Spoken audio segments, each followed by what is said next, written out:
Hey everybody, it's Dave with No Chaser, and today's topic is, let's say you're getting clean, you're getting sober, and you're getting emotions. Because, yes, you happen to be human after all.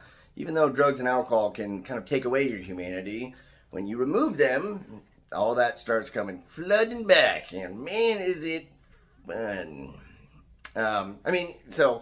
If you're drinking and using, a good reason you may have been doing that was to not feel things. I know I certainly was. I kind of had this weird back and forth where it was to not feel things or to really feel things. I remember drinking sort of made me feel like I could feel, but in the end, it was all artificial and chemical, not really real. So even at that point, I wasn't really feeling emotions, but a lot of times it was to not feel stuff, whether it's to not feel sort of baseline emotions of like anxiety or just fear about your life, or just anger and stuff, or even deeper things, the sort of the sadness or just the confusion and sort of just uncomfortable feeling of life. And especially if you're drinking and using, you go that little back and forth of just like getting sober and clean just for like small periods of time. You start going through withdrawals, everything's really shaky, feel really emotionally fragile.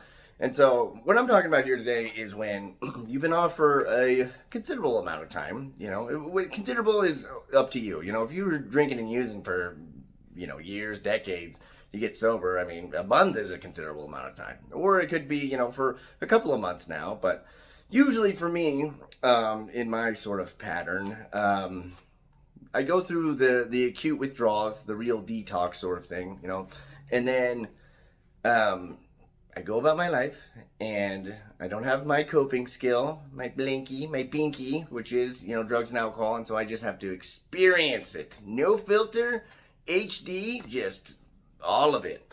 And it's jarring and super uncomfortable. And, there was times where I was like, okay, I get it. I'm gonna, start to feel things again, and I can't run away from the emotions or numb them anymore. Totally get it, but there's times, even now, I'm 45 days sober as of this recording, and man, I feel weird sometimes, like overly emotional, for a large part, just I was kind of numbed as a person, and there's no real crying, or like you said earlier about like this sort of fake emotional drunkenness, drunk crying, looking in the mirror, doing that weird sort of self-pity thing, but nothing real. And then I feel myself like I'm tearing up. I don't even know why. This thing that's not even really that sad or moving is just really hitting home. And what is going on?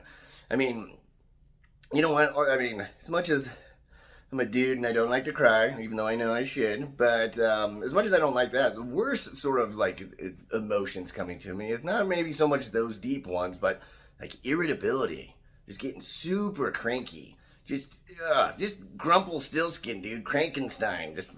Just totally not feeling things and feeling kind of just this weird mixture of anxiety, crankiness, and it's kind of like the feeling of being like hangry, but I wouldn't be hungry. I would have just eaten. I'd still be kind of cranky, or just like that, just completely unregulated emotionally, just like sort of ups and downs, a lot more seemingly downs. And it's one of those things, like the many things in recovery, where it's like, as to be expected, but still, just because you expect it or you're aware of it doesn't make it any less difficult. You, like I said, you're without your number one coping mechanism, and you're without that sort of like ejector seat when things start becoming overwhelming, and you just gotta deal with it. And if you're me, like my coping skills muscles atrophied, and it's also just confusing.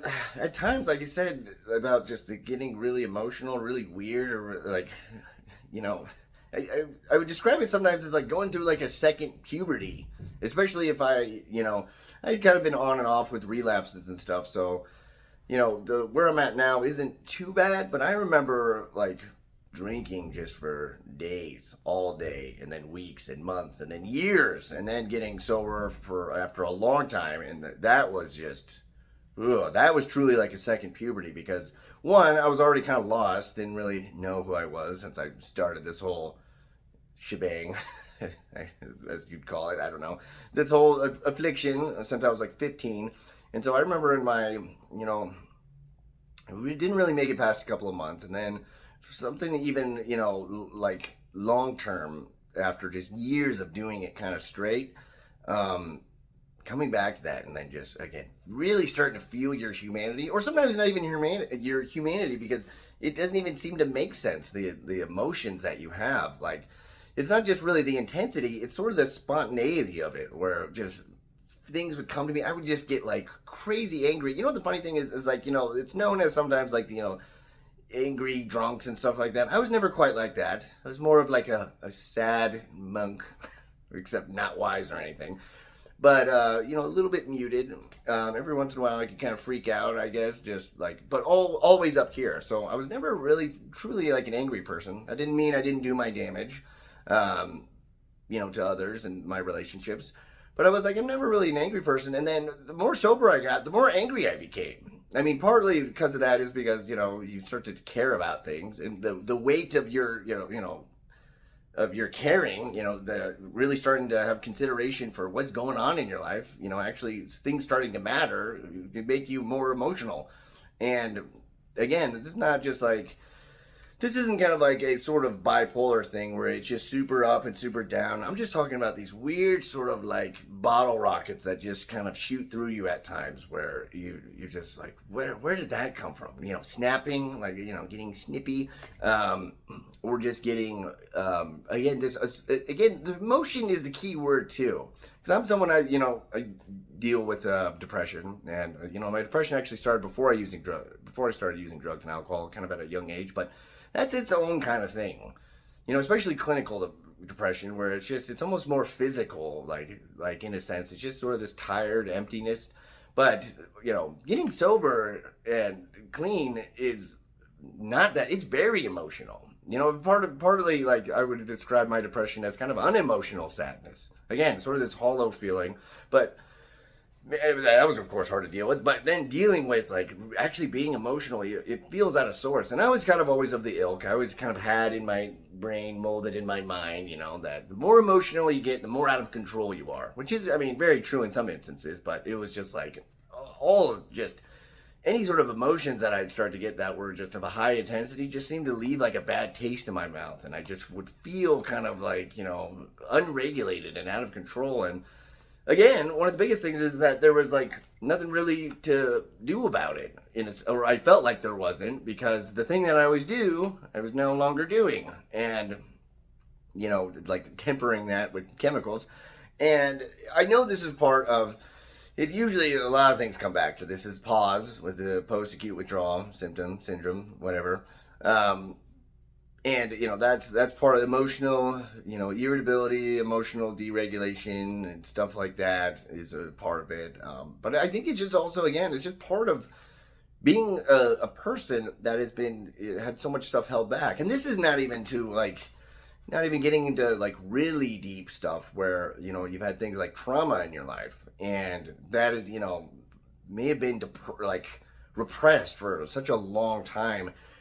And then when those, you know, any things like PTSD or just the sort of manifestations of trauma that come out of you emotionally, whether it's, you know, it's high anxiety or deep sadness or rage or anything like that, that starts coming up. And man, it's just like a wild horse just bucking around within you. Just, it's like one of those horses that can't be tamed. And I don't know why it's a horse, but you just, you go, what do I do with this? What do I do with this? You know, you think about, or at least I do, I think a lot about emotions is just, that is a way to connect with people. We all do this, you know, little logic and reason, thinky stuff, but really getting on board and making deep connections, there's that emotional undertone to it, or just, you know, it's what's behind it. It doesn't have to be like you cry on each other's shoulder, or, you know, you're just super elated to see the person, but you feel a connection just through these sort of like, again, very human things about you. But